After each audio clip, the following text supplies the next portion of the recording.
I had to delete my first ever YouTube comment today. That's right, something I've never done before. I normally don't care enough. I just let things slide. Now, a few times over the past year or two, a couple people have commented in my YouTube videos and said, "Where's my comment? Why'd you delete?" I didn't delete your comment. I've only done that for the first time this morning. YouTube has its own AI. Sometimes it will withhold comments for review. I don't know what it looks at, but it puts it in a screen.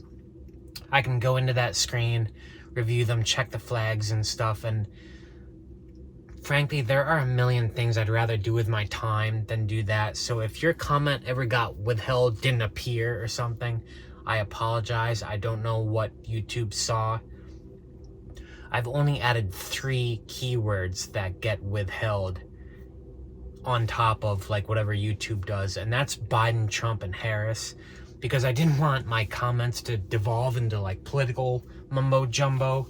You know, like my interior design and lighting choices are polarizing enough. I don't need any more nonsense. I actually think I just removed those restrictions now that the election is over. So you can name drop Biden and Trump and Harris all you want. You're safe. But anyway, that's not what I want to talk about today. I want to talk about this comment that I deleted on my last video about being a van lifer with a 9-to-5 office job. I should have screenshotted the comment, then I wouldn't have to like relay it, you know, but I remember it enough. I know what it said. It bothered me. I thought about like responding to this guy, but it would have been a lot of writing and I was on the treadmill and I just didn't want to deal with that, so I'm addressing it in a video instead. The comment said this. It started with let me just make sure I get it right. So the comment said, "Congrats on finding a way to cheat the system." Then it went on to say something along the lines of, "I can't believe you're promoting this lifestyle and making it look entertaining. You should be ashamed of yourself." So let's start with that first part about me cheating the system. Last I checked, we all live in the same friggin' world, man. And whatever you're doing, whether you're renting, whether you have a mortgage in a small house, a mortgage in a big house, whether you're over your head with your mortgage, that's the lifestyle and comfort zone that you chose. All right, you could be living in a tent in the woods for free if you wanted to. You just chose not to make those sacrifices. The only rules there are that I could potentially be cheating are the laws of the land. There are places where sleeping in your vehicle overnight has an ordinance against it. I don't go to those places. There are parking spaces where no overnight parking is allowed. I don't park in those places. There are spaces where, you know, sleeping in a national or state park is illegal. I don't sleep there. I park wherever it's legal. I've never done anything illegal with my van. In fact, I've never even gotten like pulled over for any kind of ticket. I'm not cheating anyone. I've never cheated on anything in my entire life. You know why? Because cheating to get what you want doesn't make you stronger. It makes you dumber and more vulnerable. I've always done things the hard way because that's how you learn and that's how you get strong. There is no system. There is only the comfort zone and the sacrifices you are willing to make. I made a lot to move into a van. You think this was easy? I had to give away first like everything that I owned, everything that I couldn't fit into this van. That was tough enough. I had to go out there. I got my van like 5 weeks before my lease ended. And I was literally sleeping on the street. You see those early videos? I didn't sleep at all. I was so paranoid and scared. It took me a year to get this van built out. In that time, I was sleeping on raw earth in here, like plywood, exposed pipes and stuff. Those were the sacrifices I was willing to make. Now my van looks cool. It looks all tidy. I built it myself. It took me a while to get here. And I am saving a lot of money living in my van, I'll tell you that. I think I did the math in an earlier video. I'm saving like $48,000 a year. That's on rent, hotels, and rental car costs that I used to pay.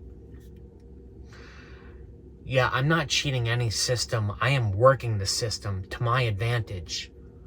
I am living my best life. Yeah, I'm not a cheater. I'm not even a lawbreaker. I bet you break more laws, you know, illegally digging in your yard or whatever it is you do in your apartment. You're probably doing worse than I am, man. I'm not cheating any system. So anyway, that's enough about the first part. The second part of that comment was, let me figure out where to put my legs. We'll go with the old traditional front-facing thing. Second part of the question was, of his comment said, can't believe that I'm promoting this lifestyle. It's almost like I want people to do this. Well, guess what? I do. I am trying to encourage people to do this. You know why? I don't know if you noticed, but there's a housing crisis in our country. That could be rectified if people would build more housing stock, but they're not, because doing so would drive down the prices of people's home values now, and the people making all the laws in control are the homeowners who don't want their home values to be depressed. As long as we keep a tight lid on housing stock and make sure there's always way more demand than supply, then there's going to be people sleeping on the street. There's going to be people living with roommates well into their 40s and 50s. There's going to be entire families living in an apartment. It's going to suck.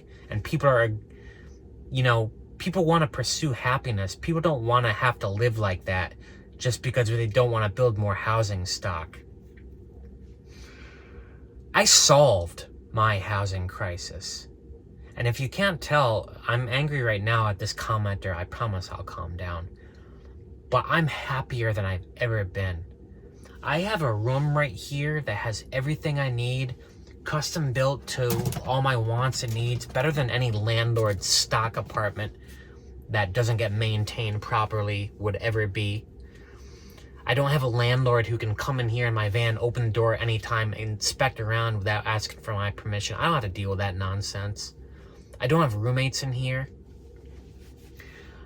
This is like the coolest thing I've ever done. Yeah, like I said, I solved my housing crisis, and as a single income earner, if I wanted like to buy a single family home anywhere within 2 hours of Boston, I think the average price now is $900,000. I can never afford that.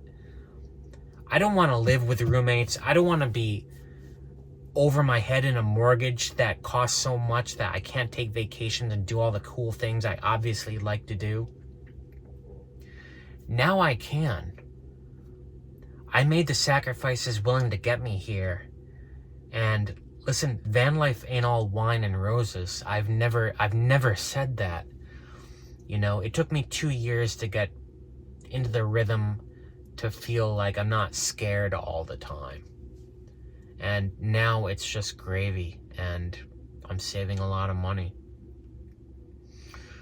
Yeah, because I was willing to take those risks, and you're not. Sorry, buddy.